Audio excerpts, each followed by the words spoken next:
হে তরুণ যুবকেরা, হে আমার বন্ধুরা, শুনে রেখে দিন বাবা, জেনে রেখে যান, হে মুসলমানের লক্ষ্য করো, হযরত নবী সুলাইমান আলাইহিস সালাম এই খবরটা যখন দিলেন, সভাসদের সকলে ভাই আমার বললেন, ঠিক আছে হুজুর, আমরা খোঁজার চেষ্টা করব, কোথায় পাওয়া যায় আমরা খোঁজার চেষ্টা করব। চারিদিকে ঘেরা দিয়ে দেওয়া হলো, চারিদিকে সংবাদটা জানিয়ে দেওয়া হলো, সুলাইমান নবীর পক্ষ থেকে সংবাদ এসেছে। ভাইরা আমার চারিদিকে আলোড়ন সৃষ্টি হলো যে সুলাইমান নবী বিবাহ করতে চায়, সুলাইমান নবী শাদী করতে চায় এমন একটা মহিলা, যে মহিলার মধ্যে থাকবে দিনদারি, আমানতদারি, সৌন্দর্য এবং ভাই আমার পরহেজগারি, দিনদারি, আমানতদারি, পরহেজগারি এবং তার মধ্যে থাকবে সৌন্দর্য। এই চারটি জিনিস তার মধ্যে যেন পাওয়া যায়। হে তরুণ যুবকেরা, হে আমার বন্ধুরা, শুনে রেখে দিন বাবা, জেনে রেখে যান, হে মুসলমান, এমন সময় সেই পথ দিয়ে ভাই আমার সুলাইমান নবীর সঙ্গী সাথী যারা সেনাবাহিনীর সৈন্য দল যারা সভাসদের মধ্যে ছিলেন, তারা ঘোষণা করতে যাচ্ছেন। মানুষগুলো সেখানে শুনছে, মানুষগুলো নিজেদের মধ্যে আলোচনা করছে, আমাদের সুলাইমান নবী বিবাহ করতে চান। এমন সময় এই খবরটা শুনতে পেয়ে একজন জেলে ভাই আমার মাছ ধরে সমুদ্র থেকে মাছ ধরে ফিরে আসছে, সেই জেলে শুনতে পেলেন, ভাই আমার জানতে পারলেন, জেলে চিন্তা করলেন, হাই রে আমার ঘরে ঘরে ঠিক এই ধরনের একটা মহিলা আছে, কিন্তু আমি হলাম জেলে, আমার মেয়ে কি সুলাইমান নবী বিবাহ করবে? আমার মেয়ের মধ্যে দিনদারি আছে, আমার মেয়ের মধ্যে আমানতদারি আছে, আমার মেয়ের মধ্যে পরহেজগারি আছে, আমার মেয়ের মধ্যে সৌন্দর্য আছে। হে তরুণ যুবকেরা, এই চারটি গুণ আমার মেয়ের মধ্যে আছে, তাহলে আমার মেয়েকে কি সুলাইমান নবী বিবাহ করবে? না, কিন্তু আমার মেয়ে তো জেলের মেয়ে, জেলের মেয়ে কি বাদশার কখনো স্ত্রী হতে পারে? না, এটা হতে পারে না, আমি ভুল ধারণা করছি। সুলাইমান নবী যদি জানতে পারে, তাহলে হয়তো আমার জীবনটা চলে যেতে পারে।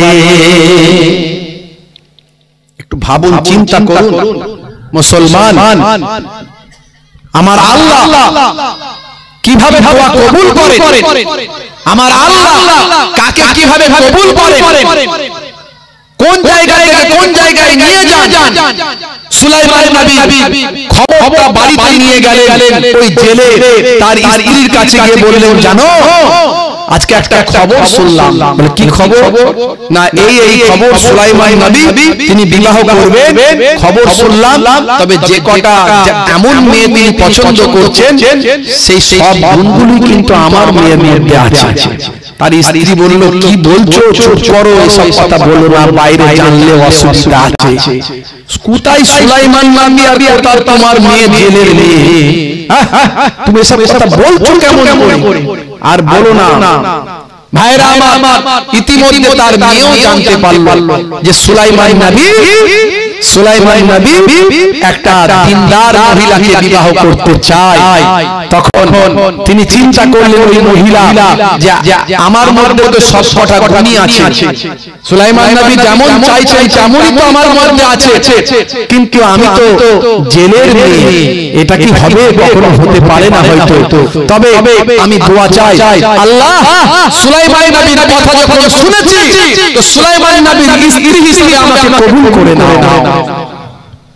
আল্লাহ যদি সেটা না হয়, যদি সে ধনী হওয়ার কারণে, বাদশা হওয়ার কারণে যদি আমাকে পছন্দ না করে, বা আমি যদি তার স্ত্রী হতে না পারি, তুমি তাকে গরিব বানিয়ে, তুমি তাকে গরিব আমার মতো গরিব বানিয়ে তাকে আমার স্বামী হিসাবে গ্রহণ করিয়ে দাও। আমি তার সম্পদের দিকে নজর দিচ্ছি না, বরং সুলাইমান নবীর স্ত্রী হওয়া আমার জন্য সৌভাগ্যের। সেদিন কাল কিয়ামতের দিনে আমি সুলাইমান নবীর স্ত্রী হিসাবে উঠতে পারবো। জোরে হবে না? হে তরুণ যুবকেরা, হে আমার বন্ধুরা, শুনে রেখে দিন বাবা, জেনে রেখে যান হে মুসলমান। এমন সময় দেখতে পাওয়া যায় কিছুদিন কেটে গেল, চারিদিক থেকে খোঁজাখুঁজি শুরু হলো। ভাই আমার কোথাও কেমন কিছু পাওয়া যাচ্ছে না। যে ভাই আমার যে সাবাবগুলো দেওয়া হয়েছে, যে শর্তগুলো দেওয়া হয়েছে, সেই শর্ত ঠিকঠাক ভাবে মিলছে না। সুলাইমান নবী আবার সিংহাসনে বসে আবার তিনি বাবা সভাসদ ডাকলেন, ডেকে বললেন হে আমার সভাসদের মানুষেরা, হে আমার প্রিয় নাজিরেরা, সৈন্যরা, তোমরা কি আমার পছন্দ মতো কোন মহিলার সন্ধান পেলে যাকে আমি আমার স্ত্রী হিসাবে গ্রহণ করতে পারি? হে তরুণ ভাইয়েরা, হে আমার বন্ধুরা, হে আমার মুরব্বি আলীরা, শুনে রেখে সেই সময় হযরত সুলাইমান নবীকে একজন দায়িত্বপ্রাপ্ত ব্যক্তি বললেন, হুজুর আপনি যেমন নারী খুঁজছেন বিবাহ করার জন্য, তেমন নারীর সন্ধান আমরা পাইনি, তবে হ্যাঁ একটা সন্ধান পেয়েছি। চিঠি একটা এসেছে হুজুর, সেই চিঠিতে আপনি যেমন মহিলা চেয়েছেন তেমন মহিলার বয়ান এখানে দেওয়া আছে। সেই চিঠিতে লেখা আছে সবকটা গুণী তার মধ্যে আছে, তবে সে একজন জেলের মেয়ে। আপনি কি জেলের মেয়েকে বিবাহ করবেন? এটা কখনো শোভা পায় না। বাদশা হয়ে কখনো জেলের মেয়েকে বিবাহ করবে, এটা কখনো হতে পারে না। পাশের সকলে বলল না না হুজুর, এটা কখনো হতে পারে না। তার মধ্যে সব গুণগুলো থাকলেও জেলের মেয়েকে আপনি বিবাহ করতে পারেন না।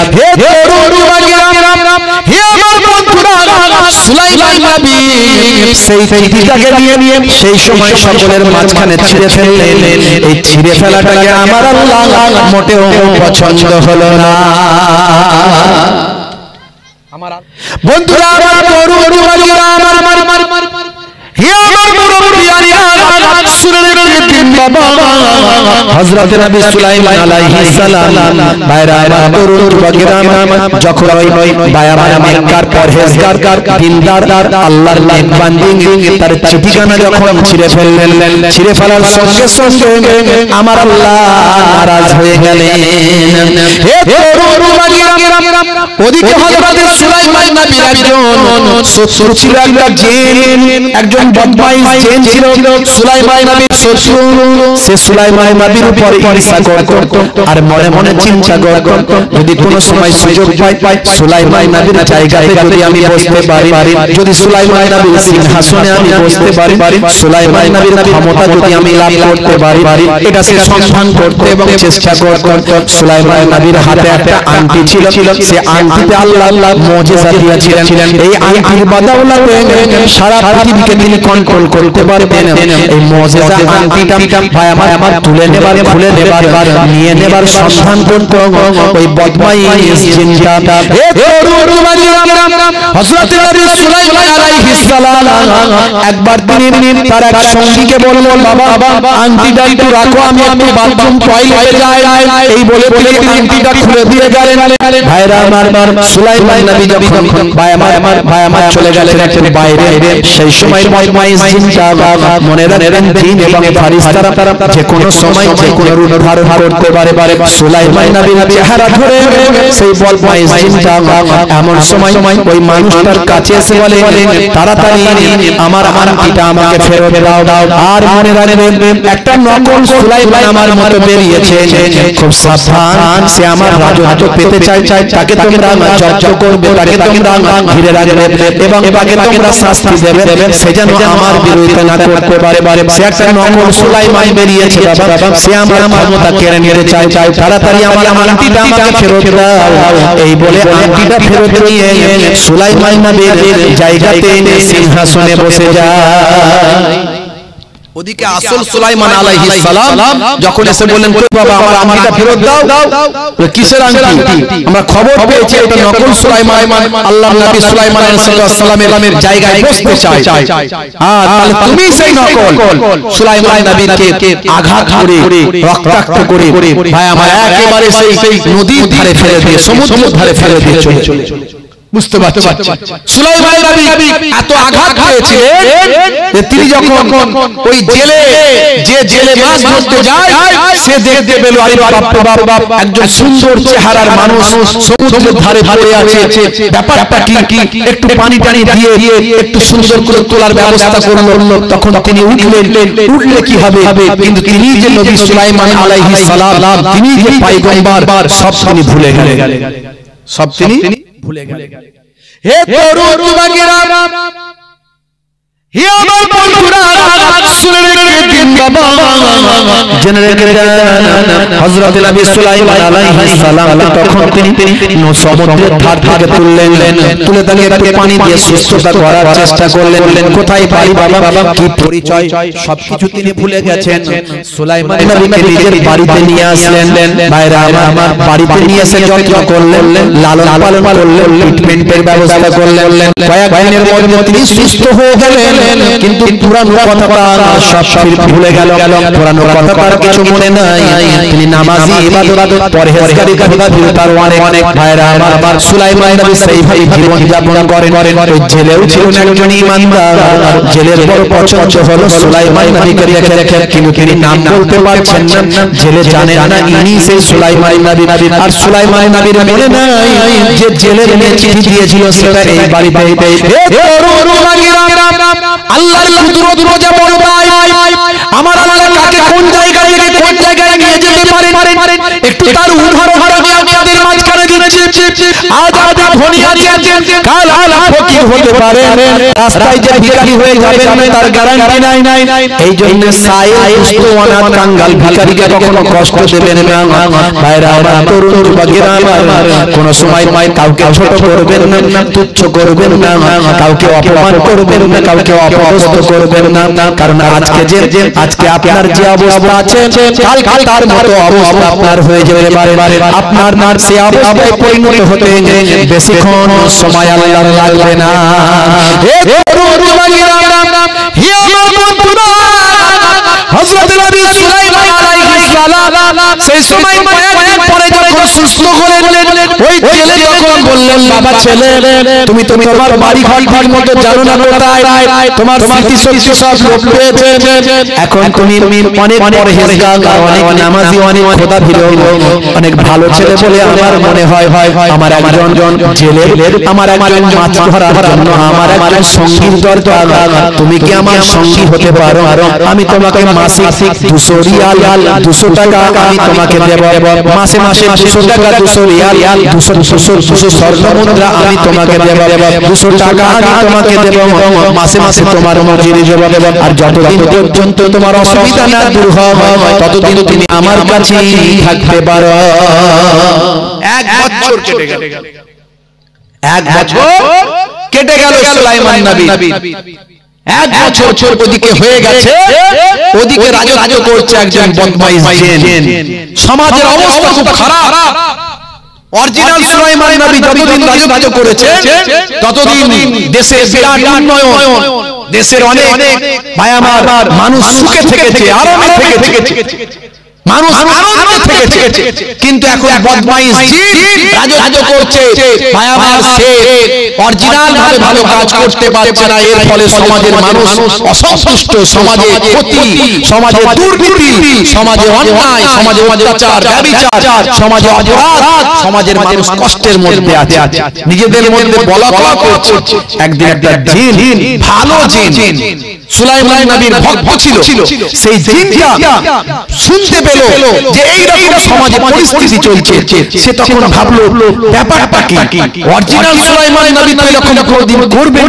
না তিনি তো এইভাবে রাজা চালাবেন দেখি কি ব্যাপারটা সে সুলাইমান নবীর প্রাসাদের সামনে গিয়ে একেবারে সিংহাসনের কাছে যখন গেল সে যেহেতু জিন সে ধরে ফেললো যে একজন বদমাইশ জিন সুলাইমান নবীর আংটি চুরি করে আর সুলাইমান নবী সেজে সেই জায়গায় বসে রাজত্ব চালাচ্ছে ভালো যে জিন তার শরীরে অনেক ক্ষমতা সে খারাপ জিনটার পেছনে নিল তাকে আঘাত করতে চেষ্টা করলো সে তখন ছুটতে শুরু করলো হে তরুণ যুবকেরা হে আমার বন্ধুরা শুনে রেখে দিন বাবা সংক্ষেপে আপনাদের মাঝখানে বলবো বাবা মুসলমানের মুখখানে খেয়াল করো এমন সময় সমুদ্রের উপর দিয়ে জিনগুলো উড়ে উড়ে যাচ্ছে বদমাইশ জিনটার পেছনে ভালো জিনটা নিয়েছে তারা করছে তাকে আঘাত করার জন্য ভালো জিনটা সমুদ্রের উপর দিয়ে যেতে যেতে এমন সময় ভাইরা আমার তরুণ যুবকেরা আমার সেই আংটিটা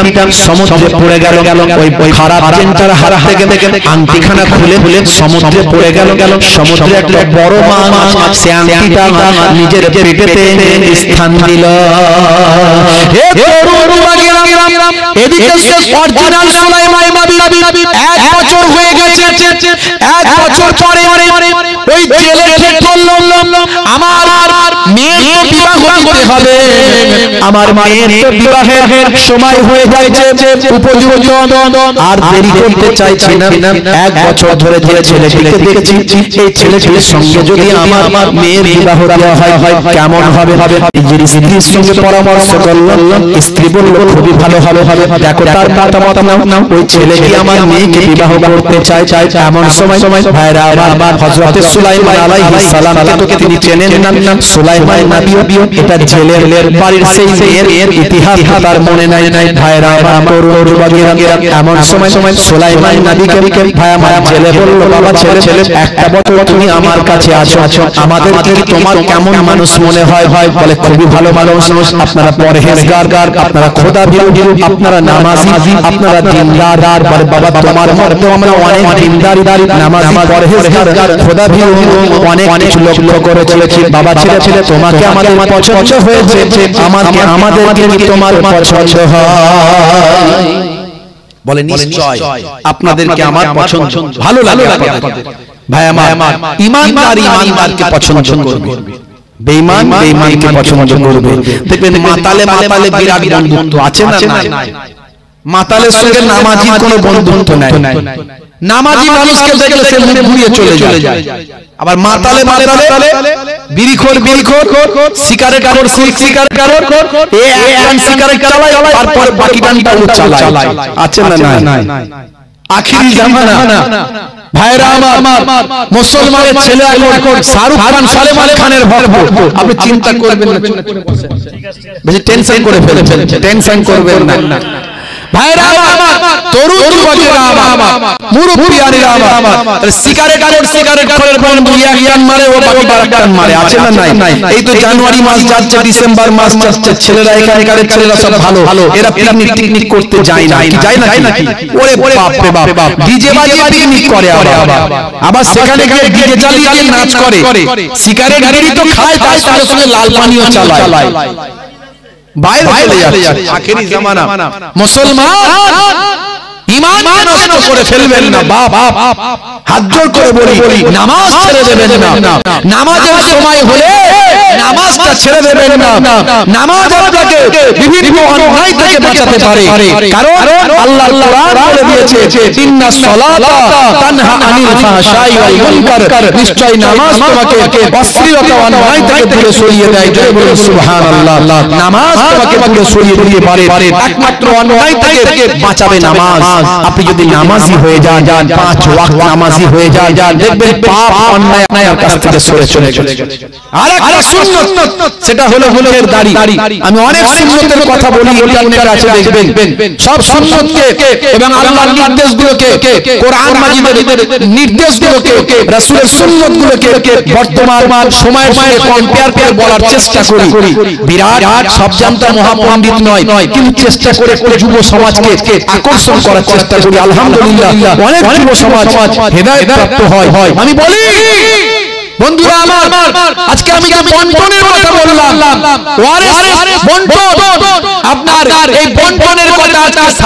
1450 বছর আগে আল্লাহর কোরআন যে সুন্দরভাবে বন্টন নীতি শিখিয়ে দিয়েছে আজকের যুগে বর্তমান 21 শতাব্দীতে 2025 সালে দাঁড়িয়ে বায়ামা জম্মু কাশ্মীরের হাইকোর্টের বিচারপতি আল্লাহর কোরআনের বন্টন নীতিকে স্বীকৃতি দিয়েছে আমি এই কথাগুলো বলার চেষ্টা করি যে আল্লাহর কোরআন সত্য, নবীর হাদিস সত্য।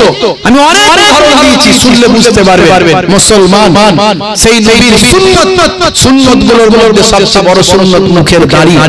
এখন বিরাট কোহলি, হরভজন সিং, লিওনেল মেসি, বড় বড় আধার পণ্ডিত, বিজ্ঞানী, সায়েন্টিস্ট, ভাই আমার তারা মুখের দাড়ি রাখছে।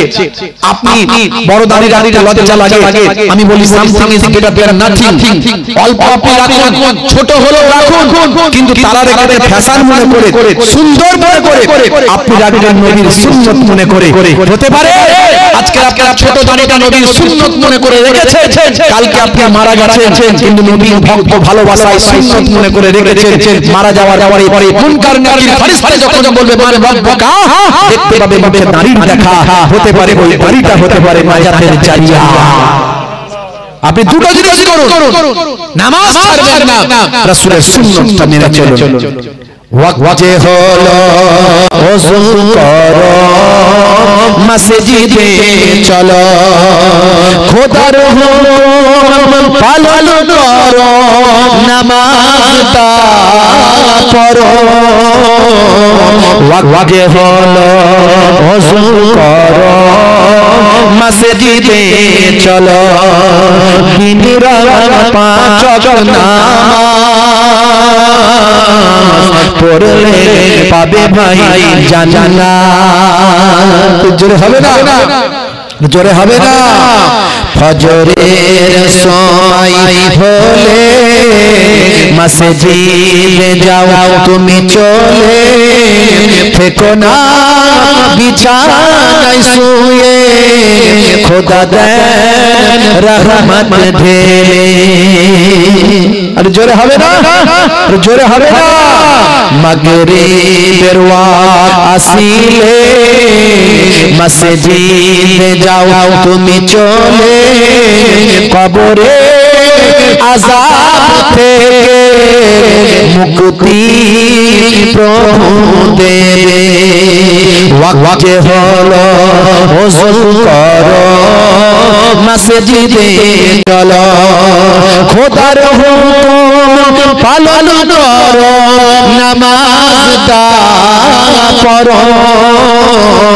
ওয়াক্তে হলো ওযু করো, মসজিদে চলো।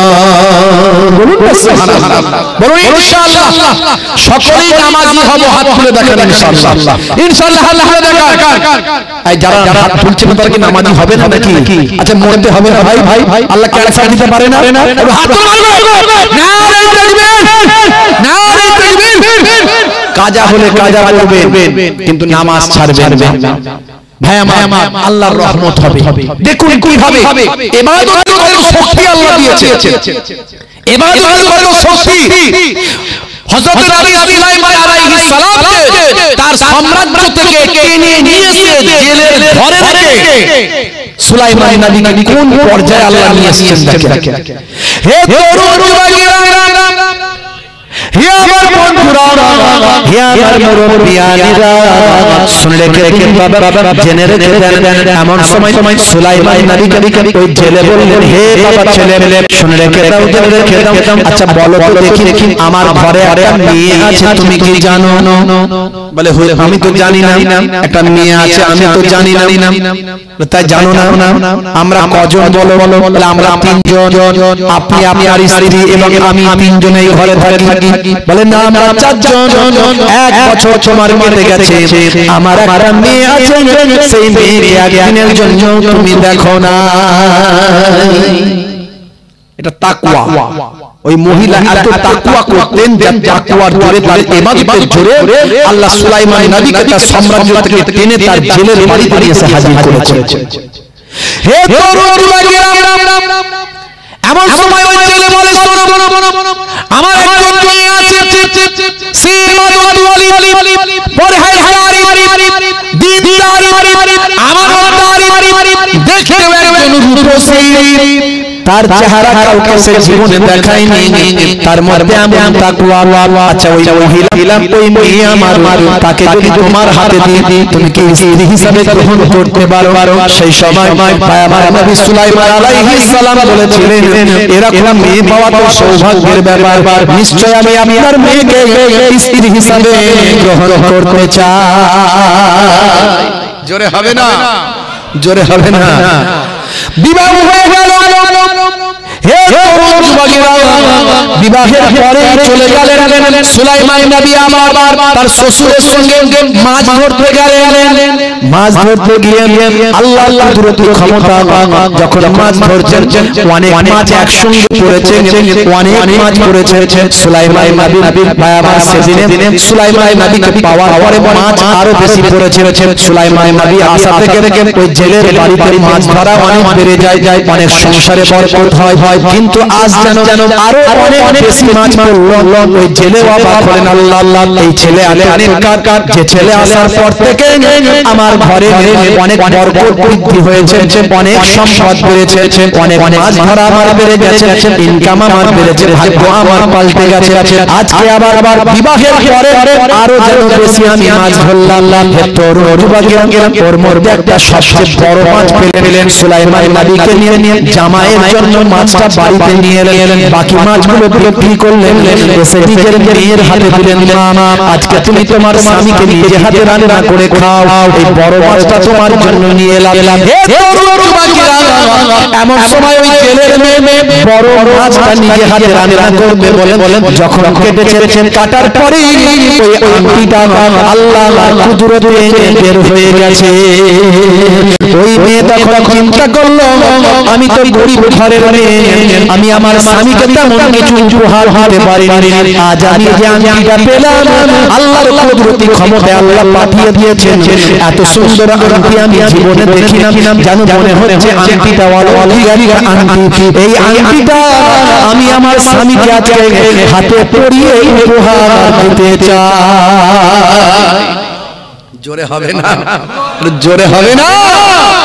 এমন সময় স্বামীকে বলছে, হে আমার প্রিয়তম স্বামী, রান্না করে তো আপনার জন্য নিয়ে এসেছি, আপনি আমার সঙ্গে খান, আর আপনার জন্য একটা উপহার আমি দেব। আমি তো গরিব ঘরের মেয়ে, আপনাকে কিছু উপহার দিতে পারিনি, কিন্তু আল্লাহ হয়তো আমার কাছে পাঠিয়ে দিয়েছে একটা আংটি, যে আংটিটা আপনার হাতে আমি পরিয়ে দিতে চাই। যখনই ওই কুদরতি অলৌকিক মুজিজা সম্পন্ন আংটিটা সুলাইমান নবীর হাতে পরিয়ে দিলে সুলাইমান নবীর স্মৃতি শক্তি সব কিছু ফিরে এলো। সুবহানাল্লাহ। সুলাইমান নবী বুঝতে পারলেন, আরে বাপ রে বাপ, আমি তো নবী সুলাইমান আর আমি তো বাদশা। ভাইরা আমার, সুলাইমান নবী ওদিকে চারিদিক থেকে খোঁজাখুঁজি চলছে, কোথায় গেল আনোয়ার সুলাইমান নবী? এতদিন যে রাজত্ব করেছে সেটা একটা বদমাইশ জিন সুলাইমান নবীর রূপ ধরে এতদিন ধরে খোঁজাখুঁজি করে ওই ভালো জিনটা সুলাইমান নবীর ভক্ত খুঁজে খুঁজে সুলাইমান নবীকে পেয়ে গেল। সুলাইমান নবীকে নিয়ে গিয়ে আবার পুনরায় রাজ দরবারে বসিয়ে দিলেন। সুলাইমান নবী আল্লাহর দরবারে সিজদায় পড়ে, আল্লাহ আমার সব মনে পড়ে গেছে, সেদিন আমি যে মেয়ের চিঠিকে ছিঁড়ে দিয়েছিলাম, আমি অবজ্ঞা করেছিলাম, আমি অহমিকা করে ফেলেছিলাম, আমি একজন বাদশা হয়ে একটা জেলের ঘরের মেয়েকে আমি বিবাহ করব। আমি সেদিন ভেবেছিলাম আমি তার আমানতদারি, তার পরহেজগারি, তার খোদাভীরু, তার ইবাদতকে আমার সেদিনে একটু ছোট করা হয়ে গিয়েছিল। আল্লাহ আপনি এটা পছন্দ করেননি, আমি আজ আসতে পেরেছি। আল্লাহ আমাকে গরীব বানিয়ে তার ঘরে পাঠিয়ে তাকে বিবাহ দিয়ে তার দোয়াকে কবুল করে আজকে আপনি রাজ দরবারে ফিরিয়ে দিয়েছেন। আল্লাহর দরবারে সুলাইমান নবী সিজদায় পড়ে আল্লাহর দরবারে কাঁদতে থাকলেন। জোরে বলে সুবহানাল্লাহ। ভাইরা আমার আমার জীবন পরিশুদ্ধ করতে হবে, শুধু নামাজ পড়লেই হবে না, শুধু দাঁড়িয়ে হবে না, আপনাকে আমাকে পরিবর্তন হতে হবে, প্রকৃত রাসূলের দ্বীনকে গ্রহণ করতে হবে, দ্বীনদারি, পরহেজগারি, তাকওয়া, পরহেজগার, আদব, ভাই আমার আমানতদারি, এবং আপনার আমার মধ্যে ভাই আমার যে তাকওয়াওয়ালা মানুষ এবং নিজেকে ছোট করা নত করা আমি একজন কিছু নয় এই যে নিজের ব্যক্তিত্ব ছোট করা আল্লাহর কাছে আল্লাহকে খুশি করার জন্য আপনি যদি চলতে পারেন সম্মান বাড়িয়ে দেবেন কে জোরে বলেন কে আপনি যদি নিজেকে আল্লাহর কাছে ছোট করেন আপনাকে বড় করবেন কে আল্লাহ বড় করে দেবেন বাপজি আমার তাই আপনাদের কাছে আমার দুটো নসিহত রইল এক হলো নামাজ দুই হলো দাড়ি এই দুটো জিনিস যদি আপনি করতে পারেন ভাই আমার মৃত্যুর পরে আল্লাহ দিয়ে দেবেন জান্নাতের গাড়ি জোরে বলুন সুবহানাল্লাহ বাপজি আমার এই দুটো আলোচনা করলাম অনেক আলোচনা ছিল সময় কম বেশি নয় আলোচনা শেষ করছি একটুখানি আপনাদেরকে এই জান্নাতের বাগানের জন্য একটু দান করতে হবে একটুখানি আপনাদের সহযোগিতা করতে হবে আপনারা যেমন সহযোগিতা করেন এই সহযোগিতা করাটাও আপনারা আমার নিজের মধ্যে একটা দিনদারি পরহেজগারি একটা এক্সাম্পল একটা উদাহরণ ফুটে উঠবে আপনার মধ্যে আমানতদারির একটা উদাহরণ ফুটে উঠবে পরহেজগারির ফুটে উঠবে আপনার সব সম্পদ আপনার নয় এই সম্পদের মধ্যে আল্লাহ ইসলামের জন্য কোরআনের জন্য মেলাতে যাই ওখানে বেশি বেশি থেকে ঘুরেছে কথা ঠিক না ভুল আমি তাই ভাইদেরকে বলছিলাম এসব দোকানদানি করিয়ে লাভ নাই দোকান যদি দিতেই হয় হুজুর তারাও তো কেনা বেচা করবে দিনের বেলা করতে দেবেন তাদেরকে দিনের বেলা তারা সন্ধ্যা পর্যন্ত করবে যে যার বাড়ি চলে যাবে চায়ের দোকান দু একটা থাকবে রাতে 10টা 11টা 12টা পর্যন্ত তারা একটু চা খাবে নাহলে দোকান নিয়ে ব্যস্ত 5টা পাড়ার লোক আসবে 5টা পাড়ার ছেলে আর মেয়ে এক কাছে হবে ফুচকা খাবে ফোন নাম্বার নেবে আর দেবে কথা ঠিক না ভুল বুঝতে পারছেন এই নেকির জায়গায় গোনা বেশি হয়ে যাবে ভাইরা আমার সাবধান হতে হবে আমাদেরকে বাবা যারা রাস্তাঘাটে দোকানদারিতে আছেন বাজারে আছেন জান্নাতের বাগানে চলে আসেন কিছু সময় বসেন জীবনটা ধন্য হবে 1 ঘন্টার আলোচনা যদি শোনে সোনার মতো যদি শোনেন বক্তা যদি বলার মতো বলতে পারে শ্রোতা যদি সোনার মতো শুনতে পারে 1 ঘন্টার তালিম 1 ঘন্টার ওয়াজ 1 ঘন্টার আলোচনা আমার নানা জান ছোট হুজুর কেবলার কথা নয় আমার দাদা জান মায়াপুর পূর্ণনগরী হুজুর কেবলার কথা নয় আমার ওয়ালিদ সাহেব আব্বা জান হরিখোলা হুজুর কেবলার কথা নয় কথাটা হলো দয়ার নবীর কথা খাইরুম মিন আহিয়াইহা সারা জীবন নফল ইবাদত আলো কাজের থেকে 1 ঘন্টার আলোচনা শোনাটা অনেক বেশি ভালো বুঝতে পারছেন তাহলে 1 ঘন্টার তালিম 1 ঘন্টার ওয়াজ আলোচনার অনেক মূল্য যদি আমরা শুনি শোনার মতো শুনি কিতাবের মধ্যে দেখতে পাওয়া যায় ইন্না যিকরিসলা আল্লাহর নবী বলছেন একা একা থাকলে জিকির করবে ও টুরির মায়ের জিকির করছে কথা ঠিক না মুসলমান ঘরের মেয়েরা একা একা রান্না করছে তরকারি কাটছে দেখবেন টুরির মায়ের জিকির করছে নবী বলছেন আল্লাহর জিকির করতে ও টুরির মায়ের জিকির করছে আছে না বাপেরা আমার এই জন্য ওয়াজ শোনার দরকার আছে জীবনটা বদলে যাবে আলহামদুলিল্লাহ অনেকে বলে ওয়াজ শুনে কি লাভ ওয়াজ শুনে কটা মানুষ হেদায়েত হয়েছে কথাটা অনেকে বলে একেবারে ডাহা মিথ্যা কথা বাজে কথা কারণ তার প্রমাণ আমি নিজে এই ইন্টারনেটে যা ছেলেরা আছে এরা জানে আমার বক্তব্য আলহামদুলিল্লাহ আমি কারো উদাহরণ দিতে যাচ্ছি না আমাকে প্রতিদিন দুই একজন করে বলে হুজুর এই লোকটাকে দেখেছেন আপনার ওয়াজ শুনে দাঁড়িয়ে রেখেছেন এই লোকটাকে দেখেছেন আপনার ওয়াজ শুনে পাল্টে গেছে আমাকে প্রতিদিন দুই একজন করে প্রায় বলে সেদিন আমাকে এক মহিলা ফোন করেছে এক মা সেটা ইন্টারনেটের কাছে আছে এক মা ফোন করেছে ফোন করে বলেছে আমার স্বামী ছিল একজন খুব বড় মাথা আপনার ওয়াজ শুনে সে মদ খাওয়া ছেড়ে দিয়ে একজন নামাজি আল্লাহ ওয়ালা হয়ে গেছে এদের জিজ্ঞাসা করুন এরা সবাই জানে তাহলে কে বললো ওয়াজ শুনে পরিবর্তন হয় না শোনার মতো শুনতে হবে বক্তাকে বলার মতো বলতে হবে ওয়াজের মতো হতে হবে বুঝতে পারছেন হে তরুণ যুবকেরা হে আমার বন্ধুরা শুনে রেখে দিন বাবা, জেনে রেখে দেন হে মুসলমান, আমার আল্লাহ তাআলা আপনাকে আমাকে কত নিয়ামত দিলেন, কত কিছু দান করলেন। আমার আপনাকে ভাইরা আমার তরুণ যুবকেরা আমাদের জন্য সব কিছু সৃষ্টি করলেন। এই পৃথিবীতে যত নিয়ামত আছে আমার আল্লাহ বলছেন আমি সব মানুষের জন্য সৃষ্টি করেছি। হে মানুষ, তোমাকে আমি পৃথিবীর শ্রেষ্ঠ প্রাণী, শ্রেষ্ঠ জীবে পরিণত করেছি, আশরাফুল মাখলুকাত করেছি, তোমাকে সৃষ্টির শ্রেষ্ঠ জীব করেছি, তোমাকে সর্বাপেক্ষা সুন্দর করেছি, তোমার জন্যই সব নিয়ামত আমি আল্লাহ দান করেছি। ওয়া খালাকনাকুম আজওয়াজা, আমি তোমাদেরকে জোড়ায় জোড়ায় সৃষ্টি করেছি। তোমাদের জন্য সব কিছু আমি নিয়ামত দান করেছি, হাওয়া বাতাস পানি শস্য শ্যামলা ফল আকাশ চন্দ্র পৃথিবী নক্ষত্র গ্রহ এই পৃথিবীতে যা কিছু আছে সব কিছু তোমাদের জন্য দিয়েছি। তুমি তোমার সৃষ্টির কথা চিন্তা করো, তুমি তোমার জন্মের কথা চিন্তা করো। এই পৃথিবীতে আসার আগে তুমি কোথায় ছিলে একবার ভাবো। হে দুনিয়ার মানুষ, তুমি ছিলে মৃত, আমি আল্লাহ তোমাকে জীবিত করেছি। আবার তোমার মওত দেব, আবার তোমাকে কিয়ামতের দিনে জীবিত করব, হাসরের ময়দানে তোমাকে জীবিত করব। সুম্মা ইলাইহি তুরজাউন, তোমাদেরকে আমি আল্লাহ আমার কাছে এসে ফিরে আসতে হবে এবং জবাবদিহি আমি আল্লাহর কাছে করতে হবে। পাপ পুণ্যের বিচার হবে কি হবে না? কিরামান কাতিবিনা ইয়ালামুনা মা তাফআলুন। আমাদের দুই কাঁধে দুজন সিসি ক্যামেরা নিয়ে বসে আছে না? জোরে বলে, যা করছি ভাবছি ও কেউ তো দেখতে পায় না, কিন্তু দেখছেন কে? লিপিবদ্ধ করছে কে? ফেরেশতা। दरवाजे बंद करके गुनाह क्यों करता है, दरवाजे बंद करके गुनाह क्यों करता है, तन्हाई में देखने वाला अल्लाह है। जोरे হবে না? দেখছেন কে? আপনি যেটাই করেন আপনার অন্তরের খবর জানছেন কে? ইন্নাহু আলিমুম বিযাতিস সুদূর, ইন্নাহু আলিমুম বিযাতিস সুদূর। আমার আল্লাহ আপনার আমার অন্তরের খবরটাও রাখেন। কথা ঠিক না ভুল?